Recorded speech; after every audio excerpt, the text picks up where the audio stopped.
Welcome back to Gambling Recovery, Taking Back Your Life. I'm Jimmy M. This is a podcast where we have real and honest conversations about gambling addiction, recovery, and a journey to rebuilding ourselves. If you're struggling in recovery or just looking to understand this addiction better, you're in the right place. Today's guest, Tom Jenkins, had lived a life of extremes, from gambling and alcohol addiction to searching for purpose in all the wrong places.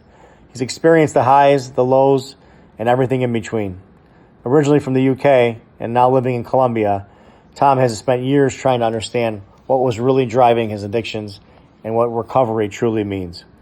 He's also written a book, which we'll talk about later in the episode. This episode is it's kind of like special for me. It's like the first person that reached out via email to be a guest on the show. And yeah, it's kind of cool. So I appreciate you reaching out and maybe kind of get started on I don't know, how'd you hear about the podcast, and maybe give a little bit of a story of how everything started for you?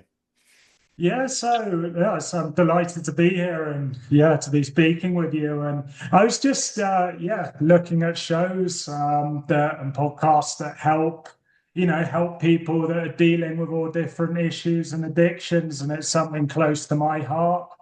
And I love the work you're doing helping other people, and if there's anything I can do to contribute that, I'd be delighted to do that. So that's how we've come about having this conversation today. And yeah, do you want me to dive into my story a little bit more? Go right ahead. Yeah, so my journey, I mean, pinpoint exactly where it happened is hard for me, but it was, as a shy, timid kid, never really liked school. Sort of always struggled in social situations or being outside my comfort zone. But on the other side of that, I come from a good family, a good background.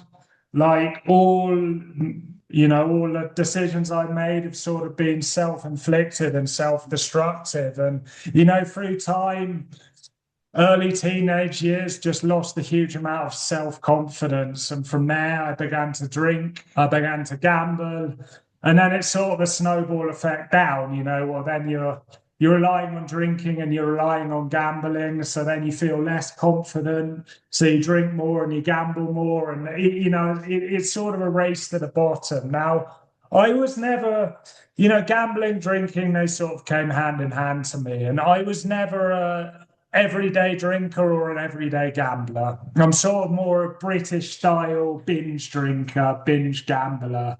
I could hold it in, I could force myself not to do it, I could stop, say Monday to Friday. But then, if I went out on Friday, ended up gambling online on Saturday, there'd be no stop switch. At the party, I'd be the guy who was like on the floor, waking up on a street corner, no wallet, no phone. That's happened on numerous occasions. And, sort of then to get over those things in the morning, I was functional as well. I could hold down a job, keep things together for a little bit of time, earn some money.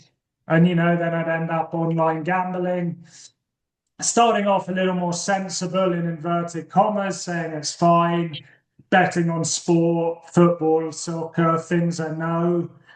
But then almost the worst thing that could happen is winning a couple of times. And as when I was younger, I won a few decent bets, and so that pulls you back in, and then I continue. The next weekend, well, I'm betting on soccer, and I'd lose a couple, and then I'm there 5 hours later chasing my losses down, betting on some obscure league that I have no idea. I couldn't even name a single player. I'm just betting on what's available. And yeah, I mean, really a race to the bottom from there. So that went on. It got worse and worse. Late teenage years and early 20s into the point where, I kind of realized I had to sort it out. So before we move forward, two things. Where were you born and raised? I was born in about an hour from London in the UK, in a town called Guildford. Okay. And what in your teens, through your teens, did how involved was your family? Did they know about what was going on? How did they get involved? I mean, I was a pretty good liar at the time and pretty good at trying to cover it up. But that said, your parents can sense things aren't quite right. I covered over a lot of it. I mean, I think the gambling, that is, it's the danger of gambling, isn't it? It's easier to cover over. The drinking is more, if you tell I was living with my parents and if I turn up at 5 a.m., like a train wreck walking into the door, well, they can tell like straight away. So I think the drinking they're a bit more clocked onto, but the gambling, yeah, very much. I don't. I don't really. They knew a little, but I was pretty much covering that up until, I was at the stage of borrowing money from them, and I say borrowing in this inserted commas because it was sort of not far. It was stealing, really, because though I never went into their wallet and took the money out, I asked for a loan and a little bit of help here or there, and sort of through time, sometimes I'd work and pay it back, and other times I wouldn't, and just sort of ignore it and hope they forget about it, and it would lead to arguments and other things through time. So yeah. What was the gambling and drinking simultaneously at the same time, or one came first? Yeah, I think the drink. No, I mean they're kind of at the same time, really, because I try and think which came first, and I was just doing them both. And yeah, they kind of went hand in hand because it's well, the drinking's to it's all to escape how I was really feeling inside, that lack of self-confidence, lack of self-worth. And once you're a few drinks in, or once you've got a big bet on a soccer match, or by the end I was in casinos and you're playing blackjack. Well, at that stage you're so like it's an escape because I'm so in the game. I don't have to be with myself and deal with my own issues. So Right. yeah, It kind of the addiction takes us out of what's really going on inside because we don't want to kind of face it, face reality. yeah, for sure. When did when was gambling legalized? Yeah, I mean, I write it in my book. The first bet I placed was just very innocent. I can remember it to this day. I was 8. Obviously, that's illegal, but I was with my parents. I gave them £1, what's like $1.20, to bet on Arsenal to beat Southampton, two Premier League football sides, 3-1, and it finished 3-1. That was the first bet I ever made, and I won a tenner. So like 12, $13. And it was like, wow. Anyway, sort of left it for a side, mate. Obviously I'm not gambling then. But yeah, I'd say probably when I was more 15 or 16, things were a lot less strict back then. I'm sure it was the same for you. I think nowadays there's so many more checks and passports and verification. But there are so many ways to get around this. I mean, 18 was the legal age, but we were in betting shops at 16 or 17. Nobody was asking for ID. They were happy to take our cash. My brother was a bit older than me. I managed to use his account. Everyone knew a friend of a friend who could sort of hook you up. So that's how I got around that one. Okay. And then at what point did you go to any Gamblers Anonymous or Alcohol Anonymous? Was that ever introduced? I mean, as I say, I think I was a bit lucky in that I was functional as well, and I could be quite disciplined, so I could force myself to leave it. Now, there are so many times where I'd leave it for a few months and then go back and just blow 6 months of earnings in a second. Um, but I did go to therapy, but I never really connected with it. I had other friends who'd been to Gambling Anonymous. How I did it was I got to a stage where like involved drugs too, had a massive cocaine and alcohol binge. Was staying in a hostel with a mate. We sort of threw a load of stuff around the hostel room, pissed a load of people off. Some of it mine, some of it not. I didn't even know, like, I was completely out of control. Hadn't paid for the hostel, left in the morning, snuck out the room. and just stole 6 nights of accommodation. So this doesn't actually involve gambling, but again, the gambling, many similar gambling stories we could throw in there. And at this point, I realized, shit, I have to change. Like this can't go on. Um, I found a self-help book. The industry wasn't that big back in the day like it is now. Now it's like half a bookshop self-help books. And it was Robin Sharma's 100 Lessons of a Life Monk or something along those lines. And that just in my like ultimate low, I mean, after stealing, throwing stuff around a hostel, drinking drugs, everything else, just after such a love, like you can't go back there. And then I came across this book, and I'd never seen a self-help book before, and it gave me sort of some tips and some advice just to try and get my life back on track. I knew I was at rock bottom at basic stuff like be nice to people, eat healthy. But it's often when you're lost in this world, it's those things you forget. Now, I then got lost in the self-help world. I think a lot of people do this. I don't want to knock it, helped me massively as well. But then I was like reading book after book, and I wasn't really getting to the roots of the problem. And I realized I had to get away. By this stage, I was working a decent job, could earn some good money, then would lose it, go out drinking, blow it all out. I live in Colombia now, I live in South America. I realized I had to change my environment. So one day I literally just booked a flight to Brazil, moved there, knew one person, but just had to change my environment. Was fortunate enough to have, yeah, been able to work to do that. And I just moved away. And from that point, I just had that real commitment from the rock bottom that I'd arrived at. I mean, I think all gamblers have at some point have said no more, no more, no more, and we've fallen in the same trap 50 times. But this one time in Brazil, it's funny that I went back to Brazil where, like, to cure these problems because people sort of associate South America maybe with the drugs and with the drinking, but that's really, it's just a phenomenal place full of incredible people. And that's where I ended up. Fell back many times, but yeah, I had that conviction to get honest with myself to not go there, and from there, sort of my journey built forwards that we can touch on more. Did you, was there one addiction that you stopped first before another? Yeah, so drugs weren't a big part of my story. There were quite a few nights, but they weren't. It was very much the drinking and the gambling were the main two. I wasn't.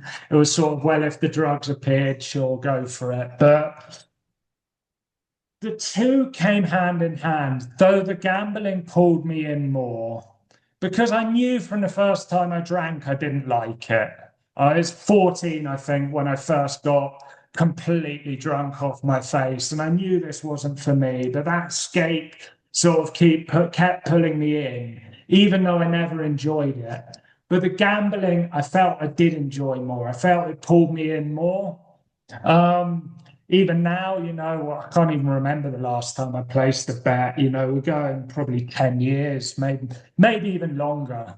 But that was harder because, I see I'm a big sports fan, and I see a game and there's like those commercials every second for you to place a bet.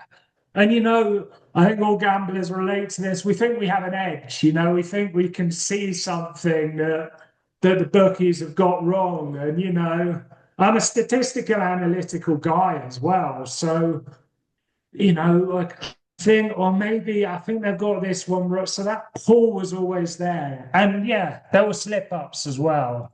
But I knew from that point, I needed to forgive myself quicker and then get back up quicker because, I think some people, when they slip up, they're back to square one. And that's really not the case. If you make 1 year of progress, then place a bet or have a really bad couple of days, it doesn't mean you're back to where you were before.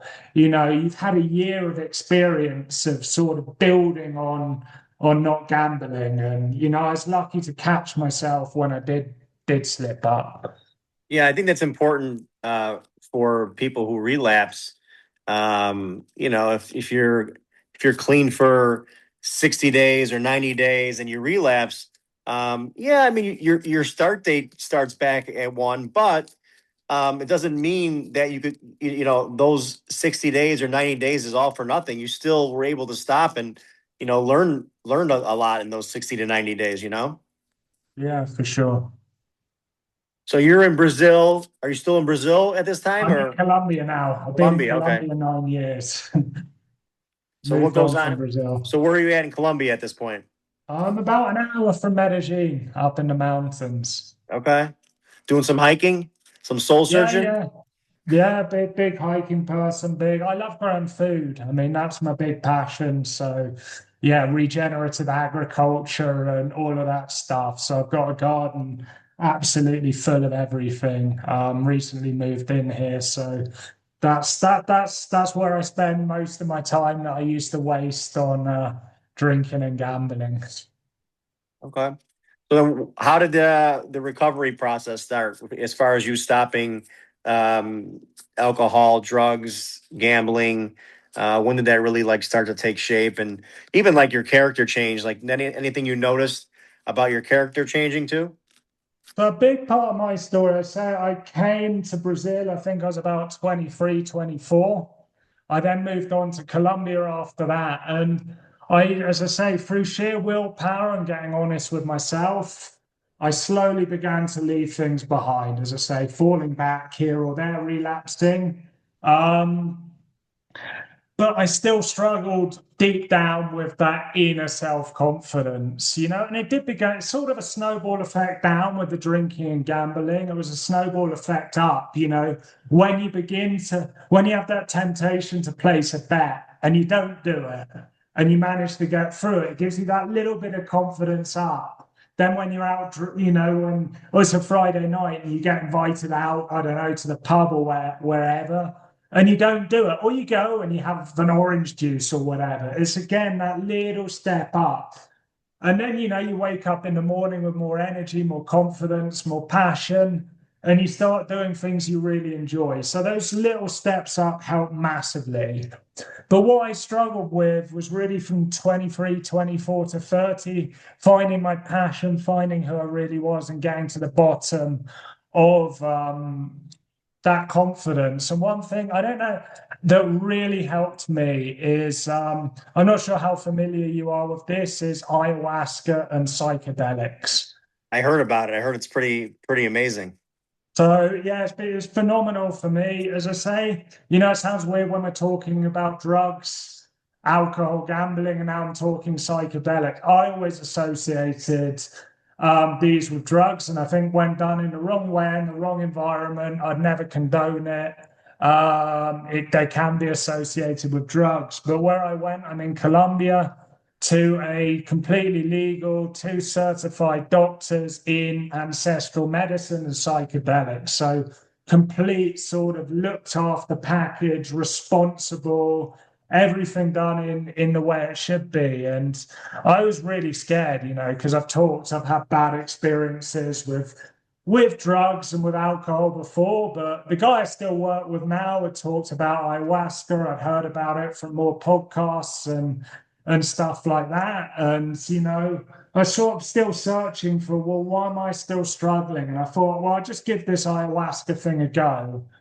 And just sort of going into that psychedelic realm, it really helped me look at things from sort of a higher perspective, sort of in the Eastern philosophy, looking from the outside in and reliving some of my like childhood memories and reliving some of the experiences of what I felt deep inside and sort of release those out of me. It's really hard to explain, but it was a really tough experience. It wasn't easy. I don't think it's for everyone. If people do somehow connect with this, please like do your own research and find out if it's for you or not. There are a million different ways to go about these things in life, but for me, it really helped sort of begin to uncover what was really holding me back. And from then on, I had to go out and I had to continue moving forwards with the changes I was making. So change my job, improved my diet, started exercising more. Again, those little things and those little steps up to just continue that snowball effect to the top. So that's what it was for me that really helped me as well. Now, did you on your journey, did you have any mentors? Did anybody help you out? Yeah, the guy, I mean, I'm not sure you could say there's sort of not like a direct mentor relationship, but the guy I still work with, we've known each other since we were 18. And at this point, we were also working together at another company. He moved on to set up his own company. It's called Michael Hansen. Top guy for me. And we actually quit drinking. He quit drinking after me, and we had actually lost touch. But I had stopped drinking. He wasn't a gambler, he was a drinker. So he was like, well, that's amazing. He got back in touch with me because of that story. And then, like, we reconnected then. And since then, we've been really tight on this journey together. He's a very spiritual, faith-based person, and he really helped me as well with my connection with myself and my connection with the earth and with God. And he's been somebody who's really helped me along the way, and we can always talk. And yeah, it's been massive for me. So did you have like did you think that there was a spiritual side that helped you with your recovery? Yeah, for sure. So it's funny because I've always considered myself a spiritual person, but at the same time, sort of in the more like Eastern way. But I was never, before, I was always an atheist. This idea of God just made no sense to me. And actually, in the ayahuasca experience and the psychedelics, I just connected with this higher purpose. This happens to a lot of people, with something that was so much bigger than me. And I just realized this whole connection and this whole like universe, that has to be something more out there. And actually, in that process, I connected with much more, just yeah, with God and with this universe and with who I really was and with this higher power out there. And that faith now that there's something bigger than us is something that I can always call on and draw back on in those harder moments. So as far as your character, what character changes did you start to notice about yourself? The confidence. I mean, that was it. And that was what was killing me my whole life, at least from my teenage years onwards. And that was what was making me drink, and that was what was making me gamble. Um, and it was just that, I could never connect with the opposite sex, just a symptom of complete lack of confidence and connection with myself and the other person, which again is only making things worse. Now, as I began to change my life and make better decisions and heal some of those wounds within, thanks to better ways of living, thanks to good people around me, different environments, the ayahuasca, then I could really connect with who I was. And, as that confidence built, I met my wife, the most incredible person I ever know or will ever know. She's just through the wall there. And we've been together 7 or 8 years now. Again, it's just another big confidence hit up, and we move forwards from there. And now, things are phenomenal in that area. So the changes are massive and they're positive.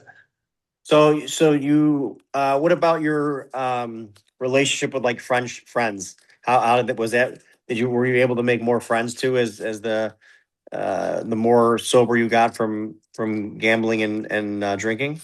It's funny, because I'm sure it's one of the things people struggle with is when you leave gambling and drinking, well, a lot of your social circles are often tied to that. So there's the big worry with what happens with a step away.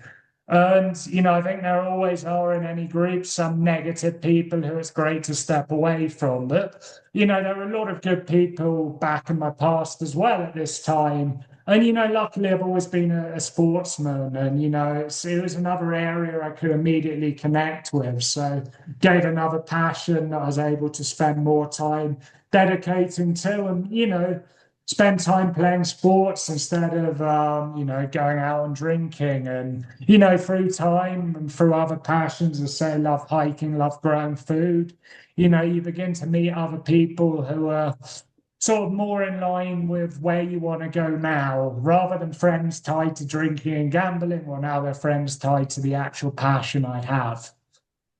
Yeah, I think there's definitely a sense of false connection with um, gambling with friends, drinking with friends, and it's thinking that we have this really strong bond. But in reality, I think it's just the only thing that I think a lot of times that we have in common with people that we're gambling with is just the gambling or just the drinking. And you know, when I stopped gambling, I mean, I kind of realized that with people I grew up with. Not that I mean, I definitely had more. Yeah, I definitely had other things in common with them, but a lot of it was through gambling. Yeah, yeah, no, for sure. And it's one of those pulls that makes it so harder to leave behind still sometimes. Yeah, and so do you know when? Because gambling in the United States became legal around 2018. It was longer for in the UK, right? I mean, gambling's been legal as at no point did I ever even know it was illegal. So, I mean, Yeah. it's illegal under 18. That it's always been like that. But Yeah. at least since I've known, if you're over 18, 100% legal always. Yeah, yeah. It's. Have you noticed anything in America with it getting worse with the advertisement or anything like that? I mean, it's everywhere in the world. As I say, I'm more a British football soccer fan, but every team seems to be sponsored by a gambling company. Everywhere you look, there's a gambling advert. Every podcast, I don't know, I keep hearing Draft Kings, Yeah. and all of that, and it's just so hard to get away from. So. And it doesn't seem to be getting any better, despite governments saying they're going to do something about it. Never seems to happen. Yeah, I'm out of Chicago, Illinois, um, in the states, and I think Chicago. I think they made like $6 billion last year, and I think like 1.25 million was spent um, on like gambling prevention. So it's Yeah. like 0.2% is spent on gambling prevention. It's like almost like the least amount that they could spend to try to help people and put programs together. They're doing it. So we definitely have a lot of work to do. Yeah. I mean, for sure. And there's part of the problem is there's big business, there's big bucks, not just for the company, but just said for the government. Well, if you manage to stop gambling, you've just lost, what did you say, 6 billion in revenue? So Yeah. yeah. So what do you do now with your sobriety? Is there anything else you do to try and keep up with it, or?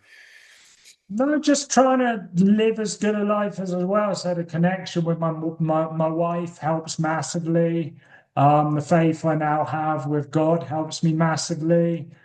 Cleaner living, I eat well. I've always been fortunate. As I say, my parents are sportsmen, so I think that exercise does help people massively, and I've sort of always had that ingrained within me. Even in my worst times, I think it helped save me because yeah, it's one positive thing I could keep going with. And it's just keeping those positive steps up. And now my confidence is so much higher, even when I feel that pull just to, I'm not sure it ever goes away. Sometimes down in the city on a Friday night, I see a load of people out and I'm just like, oh, could just go and have a few drinks, but I know where it ends up. And now I know with 100% confidence I'll never fall back there. And I'm so blessed. I'm so blessed to be like this.